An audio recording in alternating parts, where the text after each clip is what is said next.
everyone. This is the Geekwave. I'm Kimmy. I'm Brogan. And we have a special guest with us here. My name's Steven, and I am part of Tournament Ready Esports. We are doing an interview with Steven, the owner and founder of Tournament Ready Esports, which is a esports business in Centerville, Utah. I think a good way to start it off, Steven, if you don't mind, just explain to us what Tournament Ready actually does. Sure, and thanks again for having me on. Sure. Tournament Ready Esports is a gaming facility where we offer essentially training on how to become a better player at certain esports titles. We're obviously a pretty small business because we just started a few weeks ago. It's, I think, as of March 10th, so it's been like 3 or so months, but and I don't have that much money. But yeah, our main focus is just two things: introduce people who don't really know a lot about esports into the realm of esports in a controlled setting, you could say. And then the other is just for those who already compete and want to get better. We offer free training to get better. So okay, so the way I kind of picture it when I think of it is like if you go to a gym and they have like a personal trainer. That's kind of what I imagine. Is that kind of how it is, or? Yeah. And I guess I should clarify. Training as in free training, as in it's included in the entry fee. So what we offer, so patrons come, and we operate as of right now just on Saturdays, but we're open from 12 to 12, and people pay anywhere between $5 and $10 depending on which system you're wanting to play. Okay. Part of that entry fee, we myself and my business partner have extensive esports experience, which I'm sure we'll get into, that we just, if anybody approaches us, says like, hey, can you help me in this game, we'll absolutely help them out. So in that way, it's kind of like a gym. Okay, cool. See, that's just the feeling I got. So yeah, very cool. Are you a professional gamer? And if you are, what game do you play? What games? Sure. Well, I'm not professional myself. I've been involved with esports since I was 14. I'm 26 now. I turned 27 this year. I feel so old. Ever since from 14, I've competed in, I don't know how many, like 8 or 9 major esports games. Oh, wow. And titles. Wow. From Halo 2 when I was 14, Halo Reach, Halo 5, League of Legends, Gears of War, Counter-Strike, and StarCraft. Just to name a few. I think that actually might be it. I've been trying to remember, like, am I missing something? But yeah, so I don't even, what was your original question? I apologize. If you play any game. Oh yeah, no, I don't. I mostly amateur. I enjoy competing, but I'm not that good. The tag on to that question is, if you don't, what game do you wish you were good enough to play professionally? I think I have to split that into two. If I were to do it for the money, I would probably do something like Overwatch or League of Legends. Where there's a ton of money involved. Yeah. I mean, even now, like with Fortnite, I play a decent amount of Fortnite, but that's a game I love to keep casual. But yeah, if I was in it for the money, I'd probably choose one of those. But as far as for the passion, I would choose Halo for sure. I've loved Halo ever since Halo 1, and I'm looking forward to E3 in the next few days to hear Microsoft's announcement. If they don't, I tell you what, they're doomed. So anyway. Yeah. Poor Microsoft. Yeah. Halo. Halo is the one game that I have played in a tournament and won.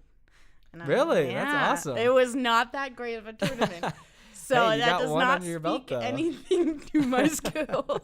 That's awesome. Halo Reach was the only game that I ever was good enough to get to like a competitive level with. Oh, really? Yeah, that's awesome. I did Halo Reach SWAT. It was kind of my forte back in high school. That's what I did. So that's awesome. Do you still do a lot of playing, or have you kind of left that realm? Are you more fully into the whole coaching and helping bring other people up, or do you ever get back to the days of playing competitively? Well, I should tell you, I actually won a tournament this weekend in Halo. Okay, so there's that answers that question. Did you win the tournament, or what is that? The League Esports. League Esports. Thank you. I don't play as nearly as serious as I used to, but I have always been a competitive gamer.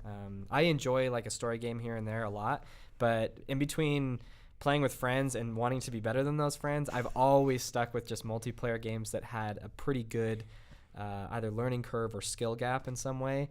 And that's why, most of the games I listed to you before are most of the games I play. Yeah. So. But I'm a student now. I graduate in the fall, and between running a business, being married, working at an internship, it's a lot. I'm sure it gets tiresome. Most of the time, I only get like 1 or 2 nights a week anymore to actually play. That sounds familiar. Yeah. have you always wanted to work with video games / gamers, or was it a spur of the moment thing? Sure. Was it like an opportunity or Yeah. anything? Yeah, actually, ever since I was 14, I went to my first MLG tournament when I was 14 with my dad. It was in Dallas, and I remember seeing the venue and just the production. And if you guys have ever seen MLG's main stage for Halo, used to have kind of like bleacher seats, and it was 2 big projectors. And anyway, I just remember seeing that and thinking like, I need this in Utah, and obviously not knowing that would be millions and millions of dollars, but I just wanted that. And in my experience of trying to get better at competitive games, one thing I did notice was that the internet was making it very difficult to prepare yourself to be in an environment where it was exactly like what a tournament would be, because you can play online and you can be really good behind a monitor, but then when you go to a tournament and you have people yelling at you, or you have people who are like, oh my gosh, that was awful, and you just choke really hard in front of people, it's really hard to come back from that emotionally. And I wanted to create a place where, ever since I was 14, I wanted to create that place where you could come play against other people there, get used to that environment, get used to moving around to different setups, because we're all really comfortable in our gaming chairs and everything. Where do you see the business going, or where do you hope the business goes? That's a great question. Yeah, because I mean, usually when a business starts, it's usually pretty small. It's very rare for a business to come out, hit the ground truly running and come out with a really a big startup. So where do you hope, a couple years down the road, where do you hope to take the business? Sure. There's a lot of things lined up for us in the next several months that hopefully will have a big impact on that pace. So with that in the mind, I would hope that within the next year we're operating out of another business's office space. It's actually my business partner, Alex. Alex, his gamer tag is Refresh. He works for a company called Sumo Fiber, and so one of the nice perks about being there is we have fiber optics. Right. But wow, that's a nice perk. Yeah, so we have fiber optic, and we're able to use that office space. But one of the disadvantages to it is that, one, it's very limiting, and 2, we don't have the ability to do any sort of I guess you could say decoration or change the aesthetics of the place. And so I hope that by the end of this year, or maybe the start of next year, we're in our own office, our own space, and we're able to just make it really cool. And from there, when I originally went down this path of wanting to start this business, I had in mind creating the Gold's Gym of esports facilities across the country, which is an incredibly ambitious goal, but for sure. And so hopefully, I'd have to seek investors at that point, and it would have to be showing a profit and stuff. So that's, the 10-year plan down the road. With the esports, the esports arena launching their new facility in Vegas, it's kind of like, well, I don't know if I'll be able to do that, but if nothing else, I just want to have it be really cool in Utah. What about hosting your own tournaments? Do you have plans to do that? Is that something you'd like to do? Absolutely. At the place you're at, host your own tournaments? And if so, what kind of games do you foresee yourself hosting? Sure. So, in fact, every week we actually host what's called a Smash Weekly, Super Smash Bros. Melee Weekly. Oh, sweet. So we're one of the, and it happened really quickly, but because my business partner has been involved with Super Smash Bros. Melee for a long time, he's been involved in that tournament scene, and he's been a tournament organizer for that. We've actually become a facility that's recognized for earning, I guess you'd call them PR points or PR ranks, the power rankings in Utah. Right. And because we sponsor the number 3 and soon to be announced, I can't say just yet because it's not public, but we were going to sponsor another top player in Utah. We get a lot of people coming to that weekly now every week. And we did have a Halo 2 2v2 or Halo 5 2v2 tournament. Unfortunately, nobody showed up to that, which made me really sad. Dang. But we're also hosting on the 30th of June a Fortnite tournament, so sweet. It should be really fun. That is a big one right now. Yeah, that's got to pull some traction for sure. Absolutely. To kind of wrap things up here, sure. If you were to give any advice to people out there that are looking to kind of make their way into that esports realm, because it is becoming a lot more open than it was. I know 5 or 6 years ago, you'd look at it and think, oh, that's the vast few. I can play games, but I'd never make it to that level. These days, it's so much more open. You have a lot of people that are coming in and participating. What would you, advice-wise, what would you say to these people that are hoping to kind of get their foot in the door and just start in esports? Sure. There's a couple things I'd say about that. The first thing I'd say would be that you need to, if you're going to do it with friends, which I would highly recommend. I mean, there's nothing better than just getting better at games together with your friends. But I would suggest or submit that I think the thing that stops people the most is a toxic mindset. In order to, like, for example, in Super Smash Bros. Melee, in order to actually get good, you have to get beat up for 2 years. Yeah. And every week you have to go to a weekly and just get beat up by some guy who's way better than you. And so you won't learn or get better unless you approach that situation with, what is it that I'm doing wrong? How can I get better? And ask that person.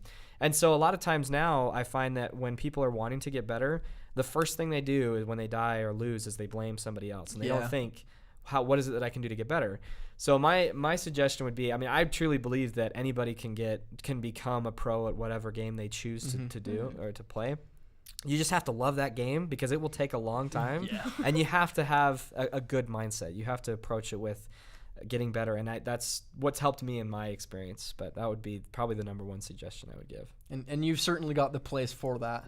Sure, yeah, absolutely. To come in and get that experience, get your butt handed to you a couple times. But absolutely. Maybe more than a couple times. Yeah, absolutely. That's one of the things that we want to, aside from just talking about the mechanics of the game, whatever game we're hosting, which right now I should plug. We have Halo 5, the Master Chief Collection, Fortnite, Super Smash Bros. Melee for the time being. I don't have any PCs yet. I don't have that much money. That's a lot of money. That's like the number one thing I want to get into as soon as I can. But more than just, saying like, this is how you build in Fortnite. Right. What we really do is dive into that. We dive into, okay, you died, why, and what is it that you were thinking? What information were you gathering that helped you make your decisions? Did you gather enough information? Were you not? And so we do definitely tackle like the esports competitor mindset. Do you have like a tentative schedule, calendar of events and things like that? Yeah, so as you said, we're pretty much on everything. We're on Twitch as TR Esports, and then pretty much everything else is Tournament Ready Esports on Facebook, Twitter, and all the stuff. And then as far as the schedule, anything that we have, it should be on Facebook. I have a website, but it's a lot of work to keep that thing updated. Work in progress. So, but you can go to our website at tournamentreadyesports.com and find other events that'll be there. So, and we will be sure to drop all the information down in the comments below. So, if you're interested at all, please feel free to jump down there. We'll link the website, all the social media outlets. So check out all the tournaments and all the stuff they've got going in the next little while. So thank you very much for tuning into this interview on the Geekwave. And thanks again to Steven for giving us your time and coming in and doing the interview. We love supporting kind of the local businesses and anything to do with geek culture. And really is what we're all about. So thank you. With that, I think we're gonna say geek out.